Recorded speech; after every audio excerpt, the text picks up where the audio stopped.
And it was interesting today, wasn't it? So many people speaking today, talking about unity, but then when it comes to some of the MPs, they say, yeah, Jeremy Corbyn's got a huge mandate, we must all support him, but actually I'm not going to go into the shadow cabinet, I will leave that to others. So that is the dilemma that the party's in a way.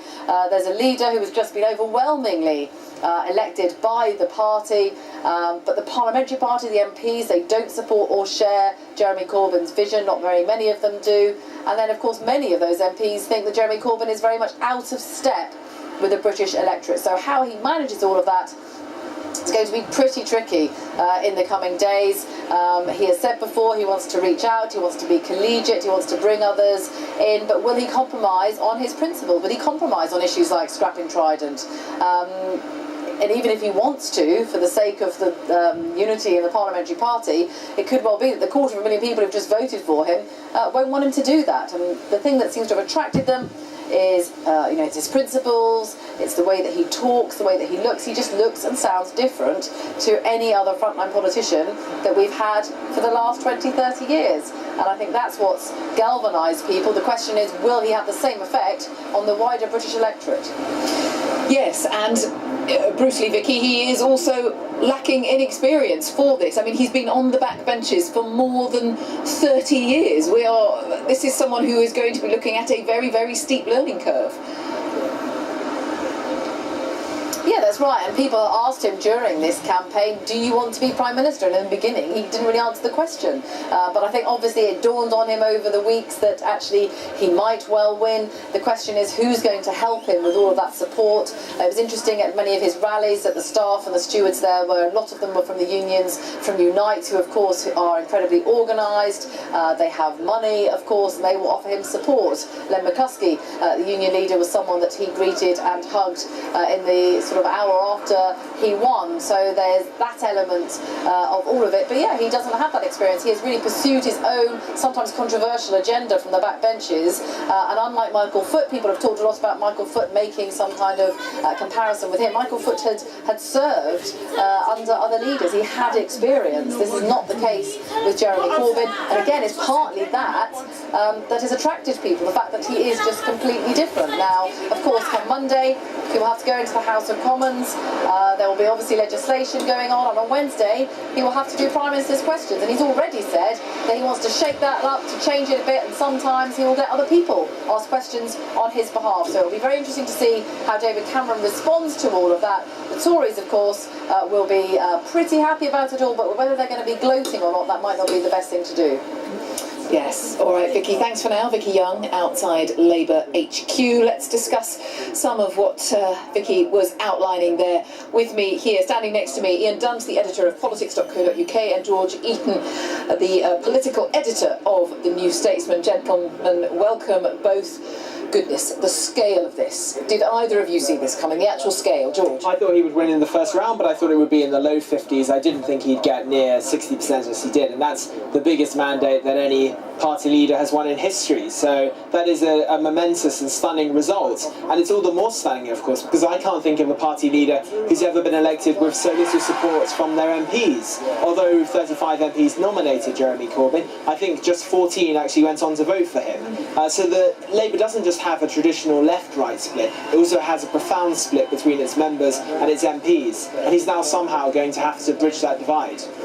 And that's what's so tricky now, isn't it, Ian? Yeah, that and the fact that the press is about to come after him like no one's ever experienced before. So I think really key for him now is just survive the next 3 months. The Tories will be very keen to cement an idea in the public's mind, dangerous, lunatic communist that's about to destroy this country.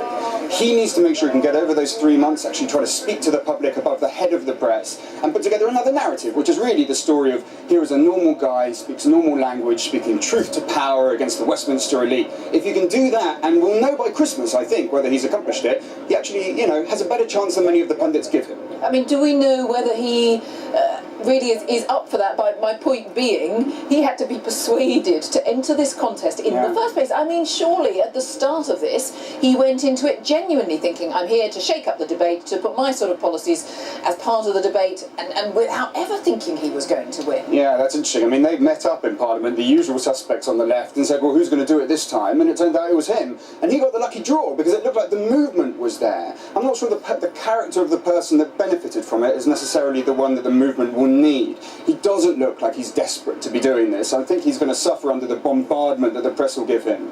And crucially today, you saw in his speech real anger coming out when he discussed the way that his family had been targeted by journalists. So part of that discomfort, I think, could come out in him going to war with the press. Typically speaking, when someone goes to war with the press, they don't come out of it very well. Yeah, I mean, George, there were a lot of references to the media, weren't there, in that victory speech? Yes, and my guess is that Jeremy Corbyn will take a very different approach to the media to most leaders. I don't think he'll do as many interviews as other leaders have in the past. I think he'll try to appeal above the heads of the traditional media and use social media much more. But then, Ed Miliband tried that to an extent, and people would say it didn't work out very well for him. Given the split that you outlined at the beginning, talk to us about the importance, the role of Tom Watson now, because as deputy leader, in difficult times, which there may be ahead for the party, I mean, he's going to be, what, more powerful, more important, more valuable than any deputy leader perhaps has been before. Yes, and here's the big irony. So some of Tony Blair's supporters in the party have never forgiven Tom Watson for the role that he played in the coup that ousted Tony Blair. But they now see Tom Watson as one of their last hopes because he does come from a very different Labour tradition to Jeremy Corbyn. Although he's an anti-establishment figure who took on Rupert Murdoch over phone hacking, he's not actually from the left of the party. He has very different views on issues such as defence and foreign policy to Jeremy Corbyn. And he is a man who they believe in times of trouble for Jeremy Corbyn may not necessarily be fully supportive of the leader. And there's some on the left who are quite suspicious of Tom Watson for those reasons. But Tom Watson himself has been very clear that Jeremy Corbyn has won a huge victory among the members, and he sees his role now as to try to unify the party, so to bridge the gulf between MPs and party members. How much scope, I mean, how many times today have all of us heard the word unity, but how much scope is there for that? I was talking to John McTernan earlier in this hour, who worked under Tony Blair. Of course, he painted a very bleak picture of what the party has done today. But when he's got the kind of mandate he's got, can they really start thinking about getting rid of him already? No, I'm not saying John McTernan suggested that, but there will be people who've talked about it. I can't believe that they would even consider it, anything ahead of 2 years. I mean, he's won himself at least that much, given the degree of the mandate that he won, that he got it from all three constituencies of the Labour Party, the membership and the supporters, as well as the trade unions. So I don't think there's any chance of them really going for him in 2 years, unless he does something utterly cataclysmic in these first 2 years, says something so appalling that the media furore destroys Labour's polling. I think otherwise he's won himself at least 2 years.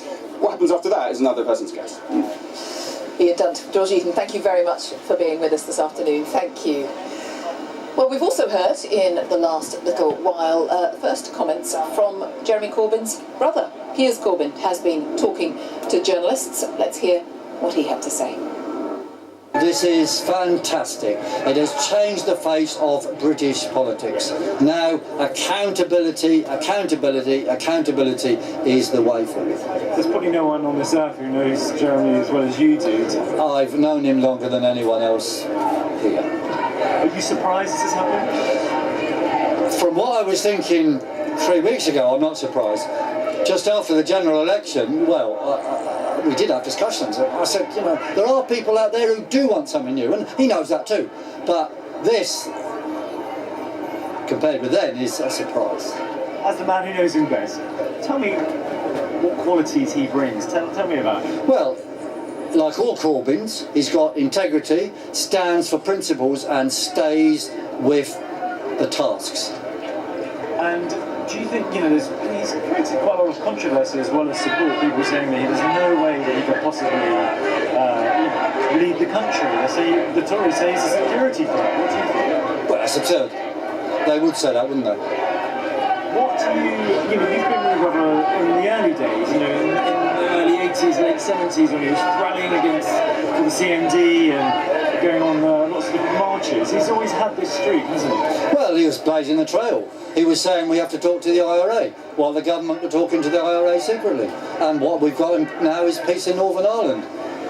Essentially, he's been showing the way forward when others have been frightened to stand for what is right. Lots of people said that actually he wanted to argue for the left, but he never really had any intention of winning, and in fact didn't even want to win. No, this is just a story. I mean, he's surprised to be in the situation he is now, but, you know, a month ago it was becoming clear that there's a hunger in the country for proper democracy, no more spin politics, accountability. And in these ridiculous arguments about plots and so on, look, there's all sorts of people who may or may not be against him, but a lot are now going to rally behind him because Labour is moving forward on policies which stand for the whole people. Piers Corbyn there talking about his brother's victory. Let's discuss that victory as well with Richard Bergen MP, who has joined me, a new MP who, well, as we can tell from your badge, very much behind. So a very good day for you. Have you spoken to Jeremy Corbyn today? Do you know what the mood is in the camp? Well, I should imagine that the mood in the camp is very elated, very happy, but also focused upon the big jobs that need to be done, both in the Labour Party, in the media and across the country, to campaign on the basis of the ideas that Jeremy Corbyn won such an overwhelming majority on the back of. I was talking a little earlier to John McTernan now. He worked under Tony Blair, and we all know what Tony Blair said over the summer, so we understand where he's coming from. But he painted a pretty bleak picture of what the Labour Party has chosen to do today, because he says, yes, lots of members like and support Jeremy Corbyn, that's why they voted for him, but that is utterly untested within the public at large, and therefore how can you win an election on that basis? Who knows, the weeks, months and years ahead may cheer John McTernan up, and we'll be trying our best to do that. I think people got to understand that things have changed. The economy has changed since the late 1990s. The situation of people in work and out of work has changed since the 1990s, and people are in a precarious position in a different way to the way they were back in the days that Tony Blair won a majority in 1997. One of the great lessons of New Labour was that you've always got to remain relevant to the period in which you're operating. And I think some figures from the past maybe haven't learned their own lesson. So we're very much looking forward to the future and looking to solve the problems that exist in Britain in 2015, not the problems that existed in Britain in 1997. But a lot of those problems existed only a few months ago when the British people voted in a Conservative government. Well, I never heard when I was campaigning, I spoke to thousands of people during the campaign, I never heard, I'm not voting for Labour because Labour's too left-wing. What I did hear time and time again is I'm not voting Labour because you're all the same. Now, I think that was an unfair perception, but I do think there's an appetite out there for a real challenge, a real choice, a real challenge to the Conservative Party's economic programme, and no one can accuse Jeremy Corbyn or a Jeremy Corbyn-led Labour Party of being more of the same. Has he got to choose his shadow cabinet very, very carefully now in terms of that issue of unity against the backdrop of lots of big hitters who've already said, I'm sorry, I'm off to the back benches, I'm not going to take part? Well, every Labour Party leader has to choose a shadow cabinet carefully. In terms of figures who have announced that they'll be not serving in a shadow cabinet, I think party members across the country will be very disappointed that they've taken the view that's appropriate to say that in the press and do that. So I do hope that they'll reconsider their position and think again about what they've said. But the best way to achieve unity is by being inclusive and including people. And I think Jeremy Corbyn's leadership will be a different type of leadership, a collective leadership, a collegiate leadership. And I think we'll actually have a situation where some MPs who may have disagreements with Jeremy Corbyn on certain issues will find they get more of a hearing and more listened to than they did under previous leaders with whom they perhaps agreed on more policies. Are you hoping to play a big role in all of that? Well, I'm happy to support the elected leader of the Labour Party in any way I can. I think it should be everyone shoulder to shoulder, united, taking on the Tories and hoping to win in 2020. Richard Bergen MP, thanks very much. Good to have you with us. Thanks for being with us here on BBC News. On a remarkable day, on a day that a Labour backbencher of 32 years standing was chosen as the Labour Party leader. Jeremy Corbyn winning an overwhelming victory. Tom Watson is the new deputy. And that is all from here at Westminster for now. Let's pause, catch up with the weather prospects. Nick Miller has those for us. Nick. Hello, last weekend high pressure was settling our weather down, but now low pressure is back and the first area of rain from it so far this weekend. Tonight will clear northern Scotland. We'll see some gales developing in northwest Scotland, some showers affecting westernmost parts of the UK. Actually a lot of dry, fairly clear weather elsewhere. Temperatures for town and city centres down to around 10 Celsius or so. We'll start the day tomorrow with quite a lot of dry, sunny weather. Still some showers around in the west. The winds in the afternoon will slowly ease a bit in northwest Scotland, but strengthen in southwest England as some wet weather moves in. Gales developing in places here. Another area of rain clipping the far southeast of England, moving on towards East Anglia and parts of the East Midlands. Where you're staying dry though, with variable cloud and sunshine. Temperatures reach into the high teens. For Monday, low pressure coming in from the southwest. England and Wales seeing plenty of showers. And Northern Ireland and Scotland seeing fewest showers. The driest weather on Monday. And as ever, you can find a forecast for where you are or where you're going online.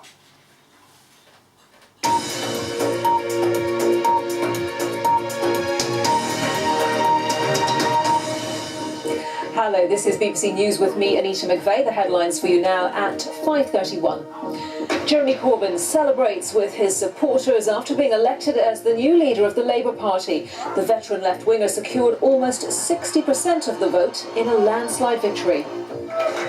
Mr Corbyn promises to rejuvenate his party's fortunes after defeat at the general election, but some members of the shadow cabinet have already resigned.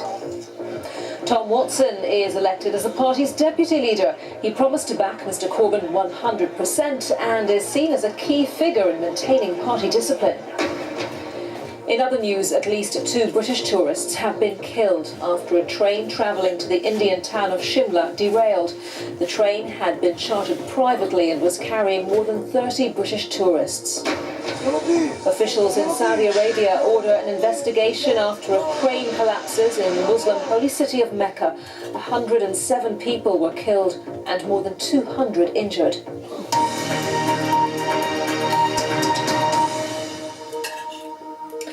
Now it's time to catch up with Saturday's sporting action. We can head to the BBC Sports Centre and join Ollie. Hello there, Ollie. Hello, Anita. Jose Mourinho says Chelsea's recent run of results is the worst he's experienced in his career. Their defeat at Goodison Park was the champions' 3rd in 5 matches, as many as they lost all last season in winning the title. Stephen Naismith scored a hat-trick as Everton won 3-1. Ben Smith was watching. Under grey skies at Goodison Park, the stage was set for the Battle of the Blues. For Chelsea, the reminders of their very public and unsuccessful pursuit of John Stones were hard to miss. That has been the least of Jose Mourinho's problems. With their club doctor absent from work, Chelsea have looked off colour this season. Would this mark the start of their recovery? Everton delivered an immediate answer. A simple cross, an emphatic header from Stephen Naismith, and Everton were in front. Worse was to come for Chelsea. Naismith rubbing salt into the wounds 5 minutes later. Chelsea, though, are champions for a reason. The message from their manager was clear and his players responded. Nemanja Matic pulling Chelsea up by the scruff of the neck with this thunderous effort. But on this occasion there was to be no fairy tale comeback. With time slipping away, Everton poured forward again. That man Naismith delivered the final decisive blow to complete the perfect hat-trick. The result leaves Jose Mourinho's side off the pace and feeling the blues. The only special one at Goodison Park today went home with the match ball. Ben Smith, BBC News. You're looking at an incredible solid performance defensively, which is the difference that we had 12 months ago. We scored 3 goals 12 months ago against the same Chelsea side, but clearly we weren't as solid, as strong or as resilient in the way to be competitive. I thought the performance when we had to keep the ball, when we had to open them up, it's not easy. Remember, we scored 3 goals from open play, and to do that against Chelsea deserves an incredible credit to the players. I can feel sadness, I can feel that sometimes it's too much for them. They try, and nothing goes in their favor. But I have a good feeling with them and for them. So for me, as a coach, is the best thing that can happen to me. The worst thing are the bad results that we are getting, and to be fair, is the first time in my career that I'm getting that. But I'm coping well with the situation because I'm in their side. I'm not against them. Well, Manchester City are still top of the table, 11 points clear of Chelsea, but they needed a 90th minute winner at Selhurst Park to maintain their 100% record. They won 1-0 against Crystal Palace, who had been second at the start of the day. Nigerian teenager Kelechi Iheanacho was the hero for City, came off the bench and scored a 90th minute winner with his first touch. City lost Sergio Aguero with a knee injury in the first half. It's not easy to start a new season, especially when you have players coming back in different moments. We couldn't work the whole pre-season with the whole squad, but I think that the team is demonstrating why we won the 5 games, because we desire every game to demonstrate that what happened last season was just a problem that is in the past, and we are thinking now about the future. Well, Arsenal have now moved above Crystal Palace into second after a 2-0 win at home to Stoke. That's 4 matches unbeaten now for the Gunners. Theo Walcott scored their first a week after his 2 goals helped England beat San Marino 6-0. Olivier Giroud came off the bench, sealed the win in the last 5 minutes. Our performance was convincing. In the first half, our movement was outstanding. We created, in the second half, our pace dropped maybe a little bit in our passing, but we continuously created chances. I think overall, it is a strong performance. Because I'm giving my nationality certificate, just the employment side. The only regret tonight is that there's too big a difference maybe between the number of chances we created and the number of goals we scored, but that will come. Couple of matches I haven't told you about. Norwich beat Bournemouth 3-1 at Carrow Road. Odion Ighalo gave Watford their first win of the season, 1-0 against Swansea. No goals between West Brom and Southampton. Manchester United and Liverpool just kicked off at Old Trafford. It's goalless. In the Championship, Nottingham Forest won for the first time in 4 games, coming from behind to beat QPR 2-1 at Loftus Road. Rangers looked to be heading towards a 4th win in a row when Charlie Austin put them ahead just after the hour mark. The game changed though when Rangers keeper Rob Green miscontrolled a back pass and bundled over Forest's Chris O'Grady, was sent off. Captain Henry Lansbury levelled from the spot. And Nelson Oliveira completed the comeback for Forest in the last 10 minutes to give them the 3 points. Brighton remain top of the Championship tonight after they beat Hull 1-0. Celtic look like they've got a serious rival for the Scottish Premiership title this season. They were beaten by 10-man Aberdeen, the Dons maintaining their 100% record with a 2-1 win at Pittodrie. Joe Linsky reports. Aberdeen supporters are daring to dream. 5 wins out of 5 is their best start to a season since the days when Alex Ferguson was in charge here. But to mount a title challenge, you need success against Celtic, and to do that, you need to take early chances. The champions aren't so forgiving, and when Lee Griffiths earned and then scored this penalty, the home side's hopes looked deflated. But backed by their biggest crowd in 6 years, Aberdeen's revival would start with a second-half penalty of their own, and Adam Rooney found the same corner with the same precision. Now they were building momentum, but when Johnny Hayes lost control with this challenge, the task became much harder. So few would have expected a climax like this. Paul Quinn allowed the space to finish on the volley. Celtic slack, the Dons delighted. There would still be time for one dramatic final chance, but for Derek McInnes' side, this is a historic win. 6 wins out of 6 is new territory for this club. Even Sir Alex couldn't manage that. Joe Linsky, BBC News. Elsewhere this afternoon, Kilmarnock are off the foot of the table. They won 2-1 away at Dundee United. Motherwell and Ross County drew 1-1. Partick Thistle lost 1-0 at home to Dundee, meaning they're now bottom. St Johnstone beat Hamilton 4-1. Hull Kingston Rovers have all but secured their place in the Super League for next season after a comfortable 48 points to 4 victory over Bradford in the Super 8 qualifiers. Rovers took an early lead through 2 tries from winger Josh Mantelazzo before this score from Kieran Dixon gave them an 8-point lead at the break. Bulls were outclassed throughout, weren't helped when they had 2 players sin bin. This try from Chris Wellen made the game safe before Dixon completed his hat-trick to give them their 5th straight victory in the competition. It's another Super 8 qualifier at 6. Wakefield Wildcats take on their Widnes Vikings. Catalan Dragons leads Rhinos about half an hour in 16-0 to the Dragons. Scarlets have continued their impressive start to Rugby Union's Pro 12 season. They beat Ulster 22-12 to make it 2 wins out of 2. Last season, this fixture produced 8 tries in a 32-all thriller. But after a rather more tame half this time, Scarlets led 9-0 thanks to 3 Dan Jones penalties.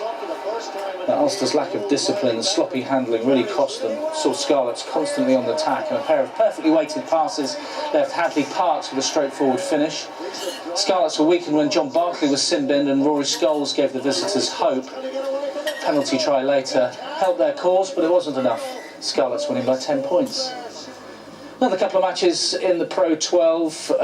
Leinster 3-6 down against Cardiff Blues. A good matchup between Treviso and Edinburgh. It's very nearly finished, and it's 24-all at the moment. Jamie Murray is in action in the men's doubles final at the US Open right now. Australian John Peers is his partner. They're playing the French duo Pierre-Hugh Herbert and Nicolas Mahut. It looks like it's going with serve. It's on the Murray-Peers serve. 3-4 down in the first set. It's moved on a bit since we made that graphic. Paralympic champion Johnny Peacock has won the T44 100 metres at the Great North City Games. Crowds over 25,000 lined the banks of the Tyne. As Peacock easily held off the opposition, this event staged as part of the build-up to the Great North Run, with Mo Farah defending his title tomorrow. The other British winner today was Tiffany Porter, who took the 100-metre hurdles title. The Commonwealth silver medalist held off Jasmine Stowers from the United States. There's real drama at the final flat racing classic of the season, the St Ledger at Doncaster. The joint favourite Bondi Beach was the winner, but wasn't first past the post. The 8-1 chance, Simple Verse, ridden by Italian jockey Andrea Azzeni, looked to have won by a head, but the placings were reversed after a steward's inquiry. They found 2 instances of interference by Simple Verse inside the final 2 furlongs. The jockeys had to give their version of events, and the stewards decided that Bondi Beach, ridden by Colin O'Donoghue, had been impeded, so gave him the victory. It's trainer Aidan O'Brien's 5th win in the St Ledger. That's the losing trainer. Andre Greipels won the penultimate stage at the Tour of Britain in East Anglia. The longest stage of the tour saw the German, seen here in red, Pip Team Sky's Elia Viviani on the finish line in a photo finish. Evel Boasson-Hagen, who won this race in 2009, finished 5th to maintain his overall lead, going into the final stage on the streets of London tomorrow. That's all sport for now. I'm going to be back with Matt Smith for a full half-hour sports day at 6:30. See you then. See you later, Ollie. Thank you very much. Let's get more now on Jeremy Corbyn's election as leader of the Labour Party. He received almost 60% of the vote. And speaking after the announcement, he thanked his supporters and praised the party's interim leader, Harriet Harman. Here's more of what he had to say. I want also to pay a huge thanks and tribute to Harriet Harman, who has been our acting leader and our deputy leader, and before that, our acting leader.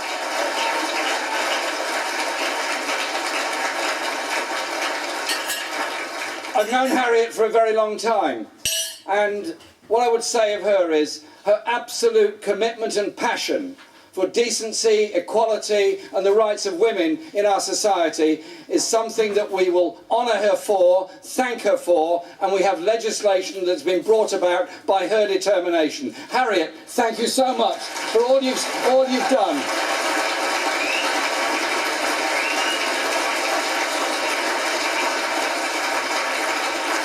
And the way in which you've led the party since the tragedy of the election result in May. I want also to thank and congratulate Tom Watson on his election as Deputy Leader of the party. Tom is passionate about communication, passionate about holding the state and unaccountable people who don't wish to be accountable to account. Tom's your man to do that.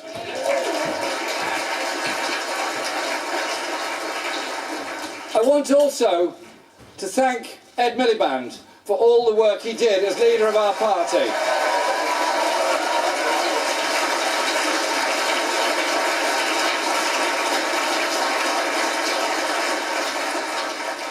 I had a very long conversation with Ed a couple of days ago, and I thanked him for his work as leader of the party.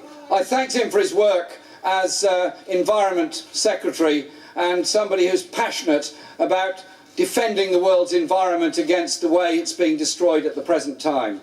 But I also thanked him for the way in which he stood up to the abuse that he received by much of our media.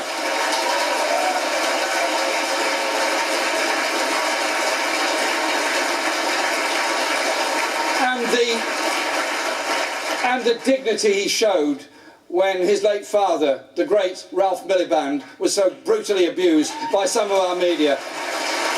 So Ed, thank you for all of that. I want to thank the fellow leadership candidates. We're discussing the number, whether it's 29, 35 or 39 hustings we've been to together since this election started. We'll discuss that later and exchange diaries. But it's been a fascinating experience for all of us. And I want to thank them for the way the debates were conducted, the way that we were able to put forward political debate and political differences and still come out at the end of it with a group hug. We're going to reform ourselves as an ABBA tribute band and continue this work in the future. Andy Burnham was our Health Secretary, and Andy's passion and determination for a national health service as a human right, free at the point of use, is something that comes over every time Andy speaks.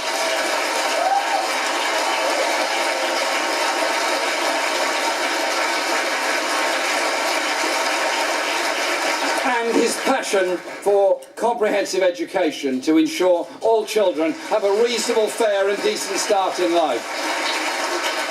I want to say thank you to Yvette Cooper for all the work she's done in government and in the party, but in particular over the past few weeks, helping to shape and turn round public opinion to show sympathy and humanity towards refugees and the way they're treated.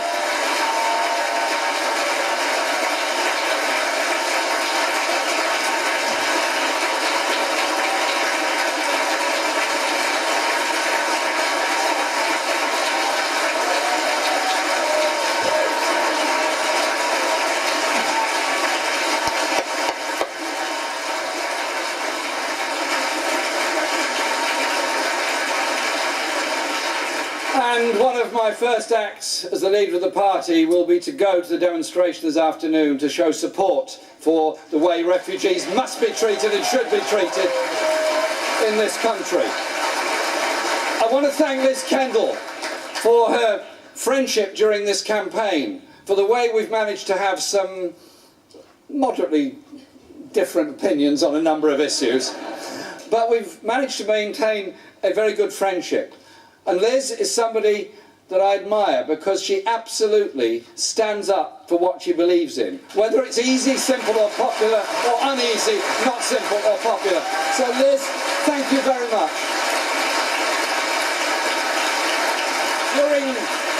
During this amazing 3 months, our party has changed. We've grown enormously. We've grown enormously because of the hopes of so many ordinary people for a different Britain, a better Britain, a more equal Britain, a more decent Britain. They're fed up with the inequality, the injustice, the unnecessary poverty. All those issues have brought people in a spirit of hope and optimism. So I say to the new members of the party, or those that have joined in as registered supporters or affiliated supporters, welcome. Welcome to our party, welcome to our movement. And I say to those returning to the party who were in it before and felt disillusioned and went away, welcome back. Welcome back to your party, welcome home. And as the media and maybe many of us simply didn't understand the views of many young people within our society, they had been written off as a non-political generation who were simply not interested, hence the relatively low turnout and low level of registration of young people in the last general election. They weren't. they're a very political generation that were turned off by the way in which politics was being conducted and not attracted or not interested in it. We have to and must change that. So the fight back now of our party gathers speed and gathers pace. I'm delighted that Kezia Dugdale is here today, our leader in Scotland. We're all going to be campaigning in Scotland for Labour in Scotland with those great traditions, those great Labour traditions in Scotland. I thank Carwyn Jones for his leadership and the way in which we're going to fight in Wales, and I congratulate them on ending the internal market in the health service in Wales, something we want to do in the rest of Britain. And I say congratulations to Marvin Rees, selected yesterday as our mayoral candidate for Bristol. We're all going to be down there, Marvin, helping you and supporting you to win Bristol. And to my friend Sadiq Khan, who's been elected as our mayoral candidate for London. Sadiq, we're going to be campaigning together. And we're going to be campaigning together, particularly on the crucial issue of housing in London. I am fed up with the social cleansing of London by this Tory government and its policies. We need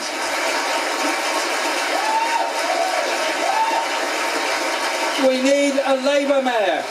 We need a Labour mayor in London who can ensure we do house everyone in London. We do end the sky-high rents. We do end the insecurity of those living in the private rented sector. We need a Labour mayor to bring that about in this wonderful great city of London. And Sadiq's the man to do it.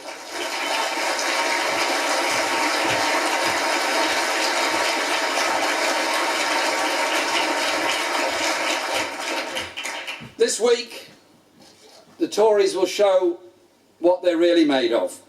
On Monday, they have the trade union bill designed to undermine even the ILO conventions and shackle democratic unions and destroy another element of democracy within our society. We have to oppose that. They're also pushing the welfare reform bill, which will bring such misery and poverty to so many of the poorest in our society. I want us as a movement to be proud, strong and able to stand up and say, we want to live in a society where we don't pass by on the other side of those people rejected by an unfair welfare system. Instead, we reach out to end the scourge of homelessness and desperation that so many people face in our society. We're strong enough and big enough and able to do that. That is what we're about. There are many, many issues we face, and many people face desperation in other parts of the world. And I think it's quite incredible the way the mood in Europe has changed over the past few weeks of understanding that people fleeing from wars, they are the victims of wars, they are the generational victims of war, they're the intergenerational victims of war, end up in desperation, end up in terrible places, end up trying to gain a place of safety, end up trying to exercise their refugee rights. They're human beings just like you, just like me.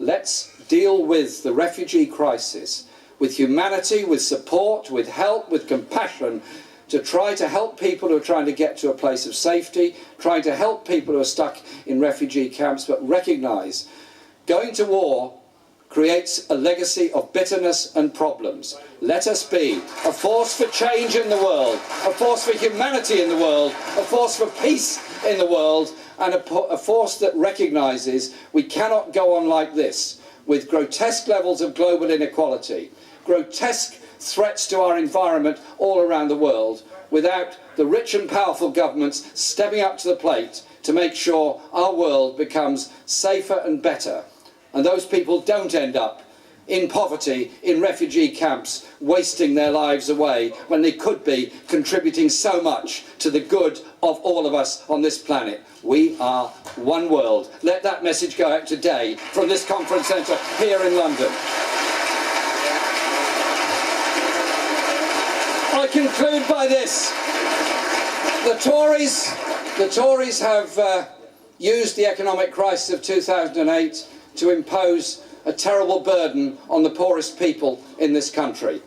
Those that have seen their wages frozen or cut, those that can't afford to even sustain themselves properly, those that rely on food banks to get by. It's not right, it's not necessary, and it's got to change. We need an economic strategy that improves people's lives, that expands our economy, that reaches out to care for everybody. You can't do that if at the same time you do nothing about grotesque levels of inequality within our society. We need to develop an economic policy that deals with those issues. And so our party is about justice, is about democracy, it is about the great traditions we walk on. Those that founded our party and our movement, those that stood up for human rights and justice, the right for women to vote, the right for others to vote. We stand here today because of their work. But we go forward now as a movement and a party, bigger than we've ever been for a very, very long time, stronger than we've ever been for a very long time, more determined than we've been for a very long time, to show to everyone that the objectives of our party are intact, our passion is intact, our demand for humanity is intact, and we as a party are going to reach out to everyone in this country to take us on that journey together, so no one is left on the side. Everyone has a decent chance in life and a decent place within our society. That's what Labour was brought about to achieve. That is what we're going to achieve. This election campaign is, as we see here, about shaping our future.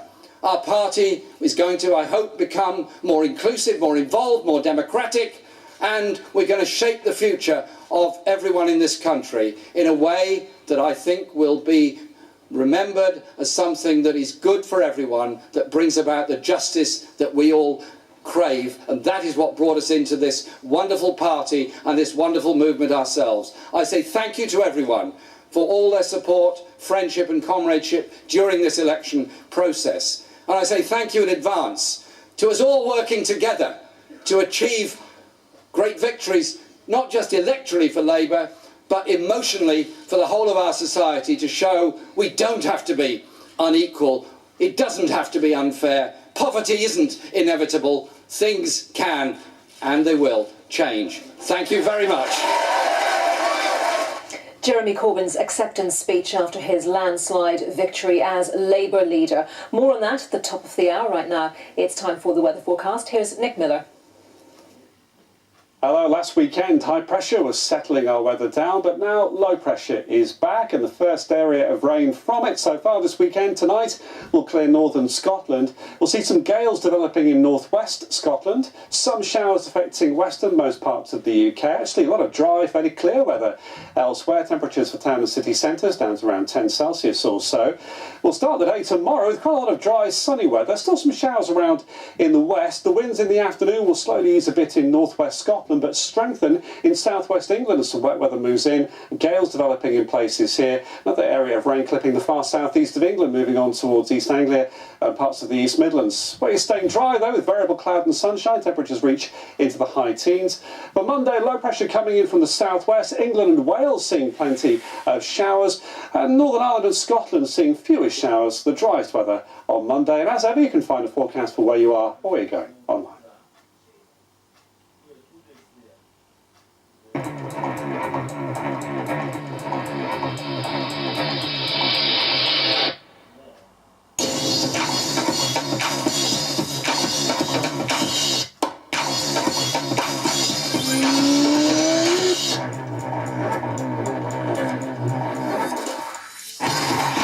Get up to speed with all the day's sports.